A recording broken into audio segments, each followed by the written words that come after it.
electronic resources list. Okay, so you don't need to go to the library to get the recommended readings. All available electronically.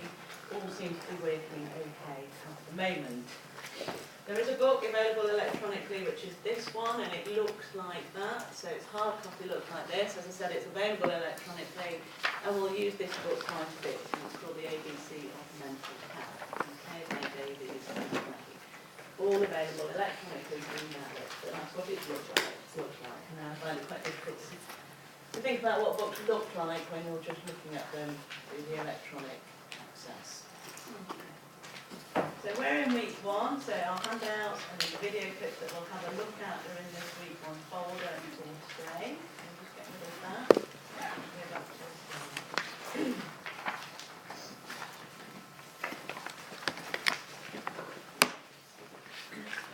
Okay, so that's just a summary of what we've talked about. Are there any questions about the module? People generally know what it's going to be about and how it's assessed. Yeah. And who the staff are that teach. Any questions? So, today we have got very much an introductory session to the module. And we're going to be thinking about what we mean by those terms, mental health, physical, and learning difficulties. We're going to be thinking about the different perspectives in this area. And we'll also have a think about why we're studying this module. Why is it relevant to us? Why could it be relevant to us as well? So our outcomes from today are that we'll be able to understand and explain through the electronic resources list. Okay, so you don't need to go to the library to get the recommended readings. All available electronically. All seems to be working okay at the moment. There is a book available electronically, which is this one, and it looks like that. So it's hard copy, looks like this. As I said, it's available electronically, and we'll use this book quite a bit. It's called The ABC of Mental Health. Okay, by Davies. All available electronically through Mhld, but that's what it looks like. And I find it quite difficult to think about what books look like when you're just looking at them through the electronic access. Okay. So we're in week 1, so our handouts and the video clips that we'll have a look at are in this week 1 folder until today. So we'll just get rid of that. Go back to the slide.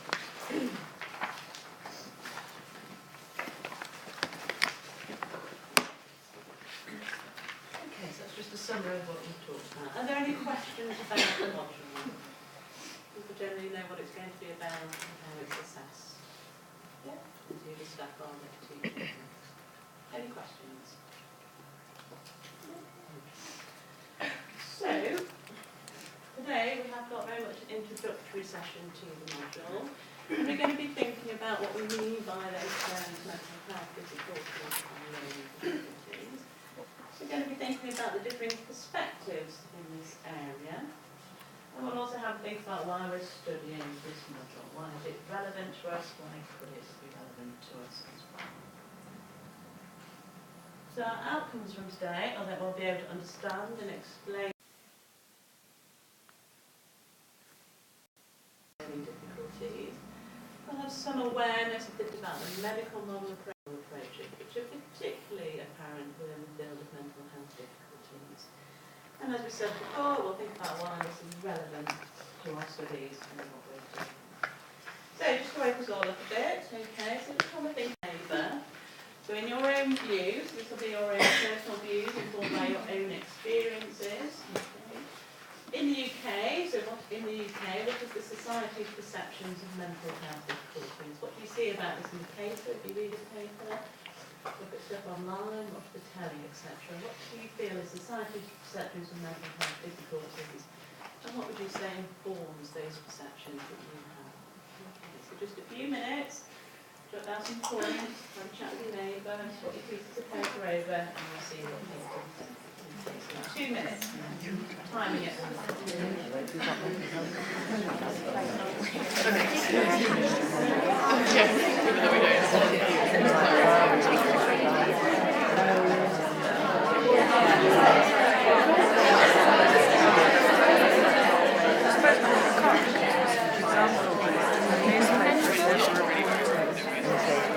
No, parents.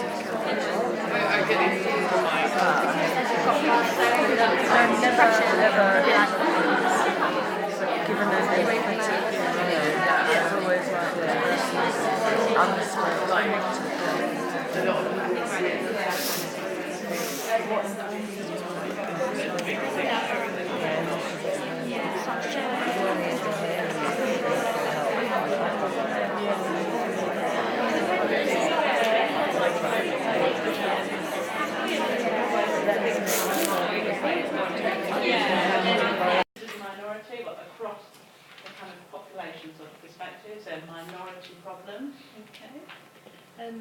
To say, like, although it's maybe considered a minority, it is quite widespread. Like, I think mine say 1 in 4 people. Yeah. Okay. So there's various figures around the prevalence. So Charity for Mind will talk about 1 in 4 people have mental health problems. So in a group of us, 1 in 4 of us will have had or have a mental health difficulty. Other figures talk about 1/3 of the population in this country at any one time having a mental health difficulty. Some variation there, but we might perceive it as a minority issue, but actually some of those figures would suggest it isn't quite that. Okay, what else? There's an emphasis on getting people to talk about it more now, because there's some adverts and campaigns about it. Absolutely. That's really important. So there's a campaign on the telly at the minute, I think, isn't there, about, I can't remember who's doing that, but it's about raising awareness of mental health difficulties. Yep, so some access to that through things like TV and advert campaigns. Yeah. There's not a lot of knowledge about the variety that you can have. I think people tend to focus on the more extreme, severe types. Okay, so that's an interesting point. So there might be more, so talking about more extreme ends, maybe more popular within our society and what we look at. Is that what you mean? What things might be at the more extreme end? There can be a perception by employers sometimes that there might be someone with a mental health difficulty could be more unreliable to employ. Okay, so issues around employment, people with mental health difficulties being in employment, gaining employment. But just back to that other point, so you raised that really important issue about some mental health difficulties being at an extreme end. So what sort of difficulties might that be? What do you see? Schizophrenia. Okay, so schizophrenia or psychosis, maybe more at an extreme end. Why is it defined as being at an extreme end, as opposed to, let's say, mild depression? What makes it more extreme? Or perceived to be more extreme?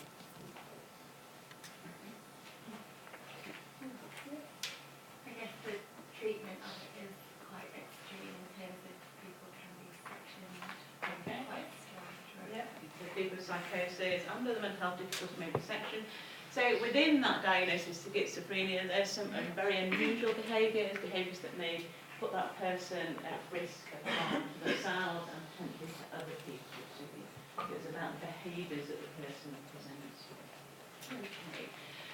So, what informs your perceptions? What's been your own experience of mental health difficulties? I'm not asking people to talk about their own personal experiences at all, but what do you see, what do you read that informs your own perceptions, if anything? Maybe.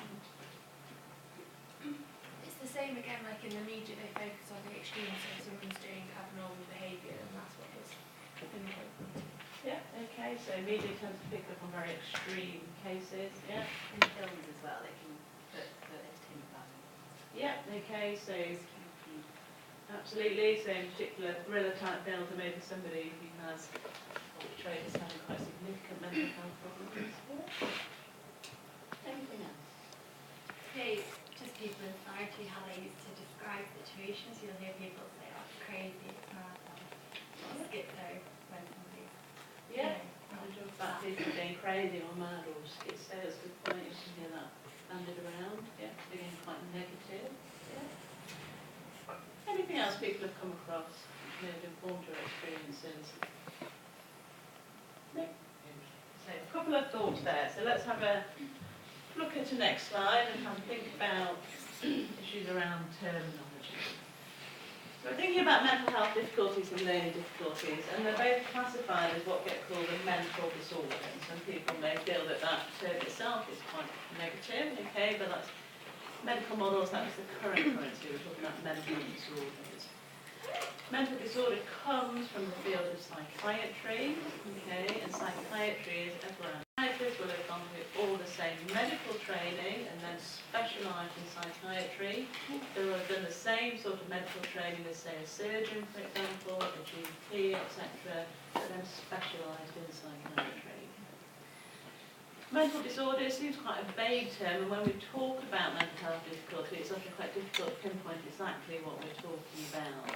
But we're thinking about people with mental health problems having atypical behavioural or psychological patterns that cause them distress or disability. Okay. So if you think about depression, so from time to time, some of us always feel a bit low, a bit down. Okay, but people with real severe depression, they will have psychological behaviours, etc., that will cause them distress, will stop them doing things, and that will result in some sort of disability.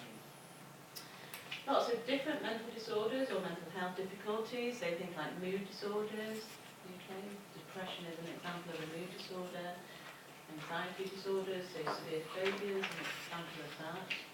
Developmental disorders are classified here, so if you can think back to last year when you did the developmental disorders module, a lot of what we talked about there around autism, attention deficit and hyperactivity disorders are classified as mental disorders. Okay. Eating disorders, so anorexia, bulimia, etc., and then substance dependence, so real, true, hard substance dependence such as alcoholism or drug addiction are classified as a mental health difficulty or a mental disorder. All of those are defined through the classification systems we'll have talked about before, so DSM-4, Diagnostic Statistical Manual version 4, and the ICD-10, International Classification of Diseases version 10. What we need to remember is that there is a DSM-5, so the next revised version that's coming out very soon, should be out in May this year, and there are some changes from DSM-4 to DSM-5, and we just need to be aware that that's taking place. So we're very much talking about DSM-4, we'll look at DSM-5, but at the minute we're thinking about DSM-4. Mental health difficulty, so we've looked at mental disorders there, it's just another general term. Okay, so we moved away from thinking about mental disorders to mental health difficulties. And mental health difficulties is supposed to be a much more positive way to term a mental disorder. Why might that be? So mental health, so 10 years ago, people were talking about mental health difficulties, we have services for people with mental health difficulties, we talk about promoting mental health. Why is that supposed to be a much more positive term than a mental disorder? Not always perceived to be, but it's supposed to be. Difficulties makes it sound like it's more of a transient thing, whereas disorder makes it sound as though it's more of something you've got and you will have it. Absolutely, so difficulties implies it's less entrenched, good word, more transient. Mental health doesn't promote positive concepts to me, I have to say, but it was out there, it is out there as a positive term. So mental health, if you use that, difficulties, it sounds like it includes everybody, mental health, whereas if you just add the difficulties. So much more inclusive, and it's about promoting your health. So if that's a physical health difficulty, okay, it's about promoting people's physical health and services that promote people's well-being, including their physical health. And that's supposed to be the same with mental health difficulties. Services for mental health about promoting people's mental health. Doesn't necessarily come across like that for everybody. Mental health difficulties usually refer to mental disorders that are not related to intellectual ability. And it is confusing, this overlap between learning disability, intellectual ability and mental health problems. Mental health difficulties may be transient, so they come and go, so depression is often a good example of that. Psychosis can be transient too. Or they may be more enduring, more entrenched, less likely to go away. So something like a personality disorder would be a more enduring mental health difficulty. What we have to bear in mind is that mental health difficulties are diagnosed according to an individual's behaviour and their self-report and descriptions of their own thoughts and behaviour. So why does that, some people argue that makes it very subjective, so why would that? Some clients keep on only give certain information about how they're feeling and what they're doing. Yeah, okay, so self-reports may not always be accurate, however you define accuracy, okay? Yeah? It requires a point of reference for what is normal. Absolutely, so you've got to have some anchor there to do this, to say what is normal behaviour and what isn't. Okay. As it might be different to other branches of medicine. There isn't typically a rack of objective assessments that you can do. So you can't take blood tests, you can't screen breath times out. So it is much more subjective than that. There are physical changes in mental health difficulties, but there aren't necessarily physical changes that are very easy to pinpoint and easy to measure objectively. So again, we have to bear that in mind. So the diagnostic procedure is very much about what the person says about their own thoughts, feelings, behaviours. It might be about observations, okay, that are made of that individual. But again, we have to remember that the norms around behaviour and thoughts aren't necessarily well defined, nor should they be. Okay. Actually, should have stayed on. We're going to look at a video in this country. And it's from an NHS Choices set of video clips. You can watch that again. But just get a feel for what people are saying. So these are people that have had or have mental health difficulties. And just get a feel for what they talk about and what their experiences are. So it's about 5 minutes long, and we will watch all of this. Have a look at another video clip. Okay, just get the slides back.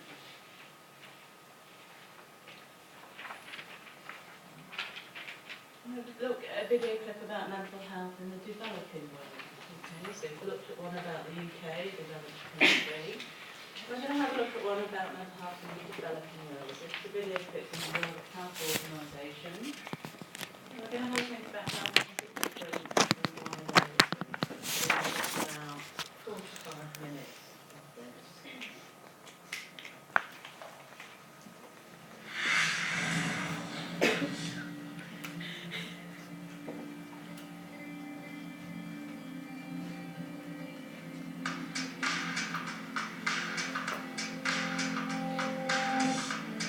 Mental illness is a largely neglected and invisible illness.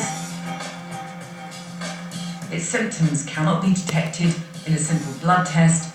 It does not get passed on from one person to another by coughing or touching, and it's an illness shrouded in shame and stigma. Ascribing to the medical model. Okay, so very medical model type approaches, yes, about symptoms, behaviours, impact. What's going on? Why in that clip that we saw there, seems to be much more difficulties around accepting mental health difficulties than there is in the NHS clip that we saw. What's going on there? Different cultural backgrounds. Okay, so cultural background, there's cultural context planning. Yeah.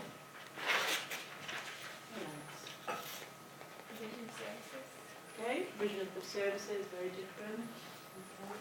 Religious beliefs about evil children. Okay. Spirits. It's another context to think about, cultural, religious, social. Yeah. Like how we group and classify things is quite different. It was quite interesting. The second video included epilepsy and mental health difficulties. Okay, yeah. So in classification systems, epilepsy is included as a mental disorder, but there seems to be more of a shift around how we perceive epilepsy, probably as less as a mental disorder, because it has a clear organic cause, okay, to do with how the brain actually functions. So obviously we have much better provision for people who have epilepsy. Any other thoughts? It shows that society plays a big role in it because in the video they said that they're locked up or deprived of things. So it's not something that's accepted very largely in the community. Okay, so very different models of provision going on there. Okay. Well, our social model of disability is very much being important in the development of how we think about mental health difficulties and mental health services. Are there any questions?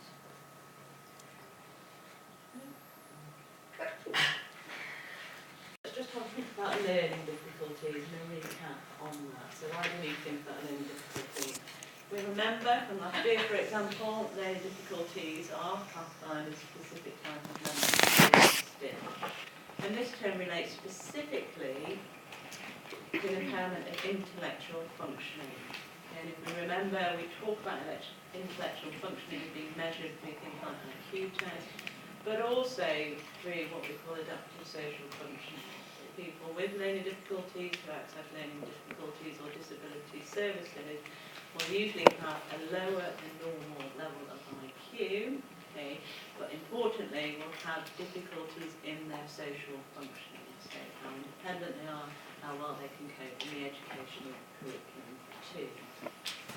Why we think about learning difficulties is that there's a large amount or a high common finding between learning difficulties and service, for example. There's very high rates of psychosis along with quite severe learning disability, and that's called comorbidity, and in that context that person will be defined as having a dual diagnosis. They have a learning disability and they have psychosis or schizophrenia too. Very common in the learning difficulties population. We talked about diagnosis being quite subjective. Much harder to make diagnosis in the population of learning difficulties, okay, where we know that in order to make diagnosis rely on individual self-report of their thoughts and behaviours. People with severe learning disabilities aren't able to do that, so it's a much more complex process. Okay.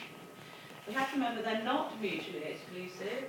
Okay, so an individual who has psychotic episodes, for example, may score very well on an IQ test and have no sign of learning disability either, and that's common too. Okay, so they're not mutually exclusive, but in terms of the clients that speech and language therapists work with, teachers, other health professionals, it's quite likely you come across dual diagnosis where you have learning disability and mental health difficulty too.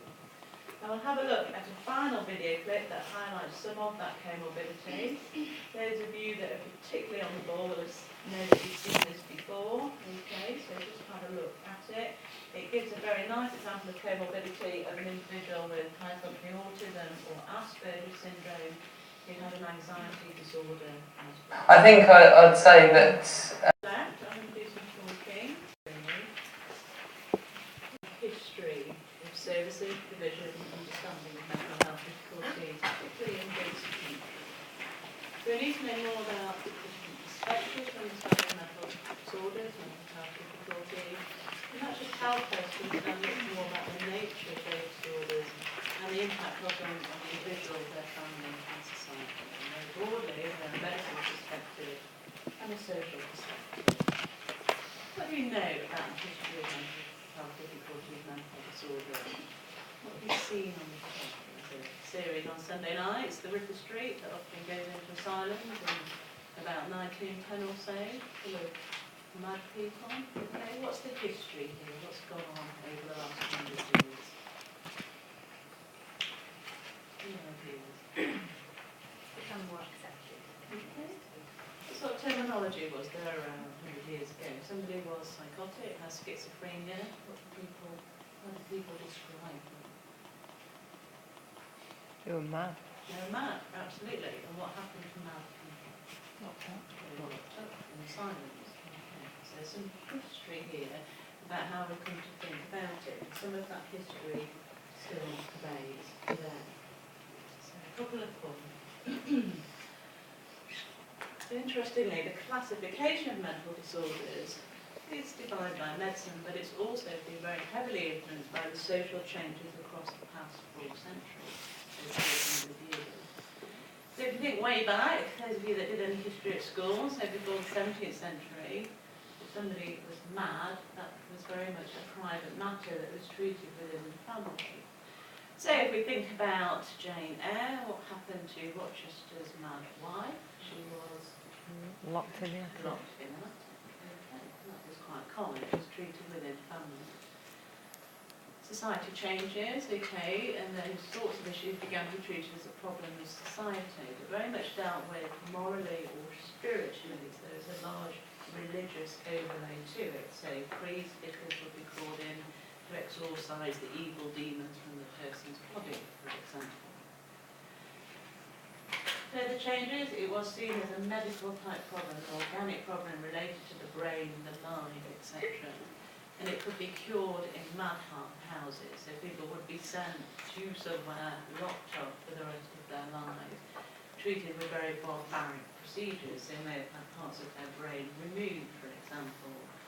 Early forms of electroconvulsive therapy, so electrical shock treatment, etc. So some very barbaric type practices. Late 18th century, the treatment of the mad became more compassionate. 19th century, we've had things like asylums. There were more asylums. People went to the asylums, and there was a bit more understanding about the sorts of difficulties these people had. But there was no way any should of people in asylums being integrated back into the community, for example, with support.